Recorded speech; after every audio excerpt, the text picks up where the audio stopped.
ኳስ መደገፍ ቁም ነገር ነው። መጠጥ መጠጣት ትልቅ ነገር ነው። እኛ ሀገር እንደ ትልቅ ነገር እናወራለን። በሚዲያ እንዳለ በቃ ኳስ ይዘገባል። ድህነት ለሚጫወትባት ሀገር በድህነት እየማቀቅ ልጅ ዘመዶች ስንት እንጀራ መብላት ሐሳብ እየሆነባቸው ባዶ ቤት የምትተኛ አያት ይዘ እግዚአብሔር ይማረን ወገኖች። ያለን እንበስላለን እንደ ዋርካዋ ውስጥ ለውስጥ እየተበላን መጠጥ ሱሰኛ ሰዎች ተገላገል። እግዚአብሔር ምስክ እንጀራ መተው ይቻላል። እኔም እየነግራቸው እንጀራ መተው ይቻላል። ምን ማለት ይቻላል? ቆራጥ የሆንክ ቀን እንኳን መጠጥ ቀርቶ እንጀራ መተው ትችላለህ።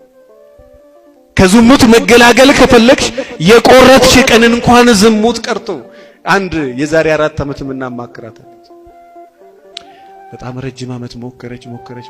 ከዛ በኋላ ምግብ አትቢ የስጋን ፈቃድ ለነፍስ ማስገዛት ከፈለግሽ ያላትና አንድ ቀን ምናምን ጾመች። ምንም ተመልሶ ያው ይፈታተናታል ስትበላ። ከዛ በኋላ እስከ ዛሬ ድረስ በቀን አንድ ጊዜ ብቻ ነው ተላም ትንሽ ነገር ስቲል ትቆርባለች። እግዚአብሔር ባል እስኪ ሰጠኝ ድረስ እንኳን ዝሙት ቀርቶ የወንድ ልጅ አፍ አልነካም ብለ ያው ከቆረጥክ እንደዚህ ነው መቁረጥ። በሕያው እግዚአብሔር እምላለሁ ከዛሬ በኋላ